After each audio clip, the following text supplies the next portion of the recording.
ये बताइए कि कठुआ में जो अटैक हुआ है उसके बाद आपने कहा था कि कहीं ना कहीं जो है जो जवानों का खून है या जो अटैक हुआ है इसको गलत तरीके से इस्तेमाल करने की कोशिश करेगी बीजेपी जब हम जेके असेंबली इलेक्शंस की बात करते हैं, तो ऐसा आपने क्यों कहा?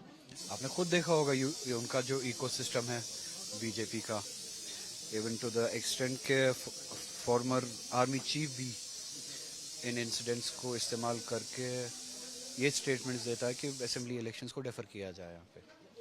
और आपने देखा होगा कि इसी तरह जिस हवाले से मैंने कहा कि इकोसिस्टम काम कर रहा है, तो ये बदकिस्मती है। एक तो इस तरह के अटैक्स होना ये हमारे लिए अच्छा नहीं है, ये जो खून बहता है ये हमारे लिए अच्छा नहीं है। शायद बाहर इन चीज़ों को पॉलिटिकली सेलिब्रेट किया जाता हो बाहर की रियासतों में, हमारे लिए ये मैटर ऑफ कंसर्न है। जो भी खून यहाँ पे बहता है, चाहे वो लोकल्स का हो, जो इनोसेंट सिविलियंस है, चाहे आर्मी के जवान हो, हमारे लिए ये मैटर ऑफ कंसर्न है। ऐसा होना नहीं चाहिए।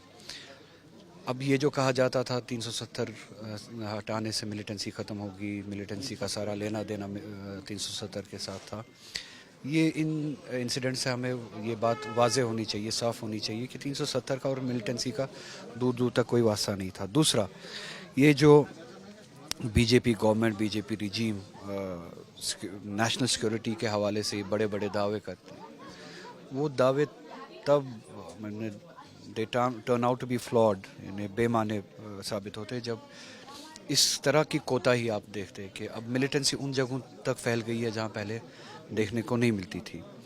और तीसरा, पॉलिटिकली यही इन्हीं का इकोसिस्टम इस खून को, जवानों के इस खून को इस्तेमाल करे और इस रियासत के लोगों के डेमोक्रेटिक राइट्स ही उनसे छीने, राइट टू डेमोक्रेटिक रिप्रेजेंटेशन उनसे छीने। तो ये मल्टीपल लेवल्स पे गलत है और मुल्क को इनसे सवाल पूछना चाहिए इन सभी लेवल्स पे। जी, बीजेपी ये कह रही है कि पॉलिटिसाइज करने की कोशिश है, टेरर अटैक है, सबको साथ लेके जो है चलना चाहिए इसमें और देखना चाहिए कि कौन करा रहा है। तो आप जो है इसको पॉलिटिसाइज कर रहे हैं?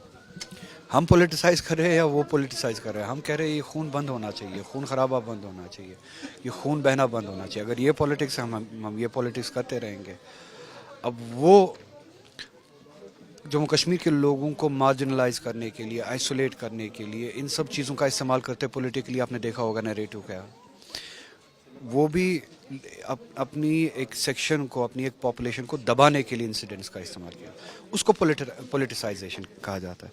जैसा कि मैंने कहा, ये इकोसिस्टम इस वक्त जम्मू कश्मीर के डेमोक्रेटिक रिप्रेजेंटेशन के राइट से यहाँ के लोगों को महरूम रखना चाहती है। उसके लिए इस जैसे इंसिडेंट्स को पॉलिटिसाइज करते, इस्तेमाल करते, that's the worst kind of politicisation.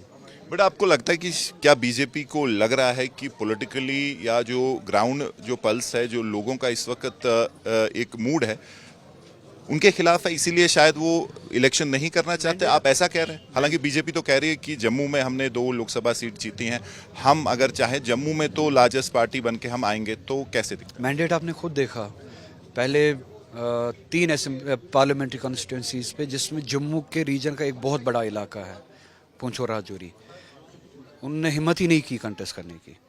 तो वैली में भी, एंटायर वैली में उन्होंने हिम्मत नहीं की कंटेस्ट करने की। जम्मू रीजन में भी आप देखिए, पुंछ और राजौरी एक बहुत बड़ा बेल्ट है जम्मू का, वहाँ पे भी उन्होंने हिम्मत नहीं की। अब चिनाब वैली और जम्मू प्लेन्स आप देख लीजिए, आप खुद कंपेयर कीजिए 2019 का इलेक्शन और आज का इलेक्शन, वोट शेयर उनका कितना नीचे आया है। तो कश्मीर वैली में वो कहीं पे नहीं है, पीर पंचाल में वो कहीं पे नहीं है, जम्मू प्लेन्स में और चिनाब वैली में उनका वोट शेयर कम आया। और ये हकीकत वो जानते हैं, वो खुद जानते हैं।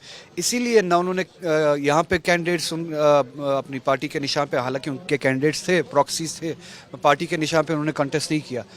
इसीलिए वो समझते हैं कि अगर इस वक्त असेंबली इलेक्शंस होते हैं, उनको जवाब मिलेगा न सिर्फ वैली में बल्कि पूरे एंटायर जम्मू का जो रीजन है, पीर पंचाल से लेके चिनाब वैली तक, इंक्लूडिंग द प्लेन्स, उनको जवाब मिलेगा। और वो सिमट के, मुझे नहीं लगता वो 10 भी क्रॉस कर पाएगी, वो सिमट के 10 से नीचे आ जाएगी। तो इस हकीकत से बीजेपी डरती है, इसीलिए इलेक्शन से भी भागती है। और इलेक्शन से बड़ा ये है कि यहाँ के डेमोक्रेटिक राइट जो है लोगों के, वो यहाँ के लोगों को यहाँ की डेमोक्रेटिक रिप्रेजेंटेशन का राइट भी नहीं देते।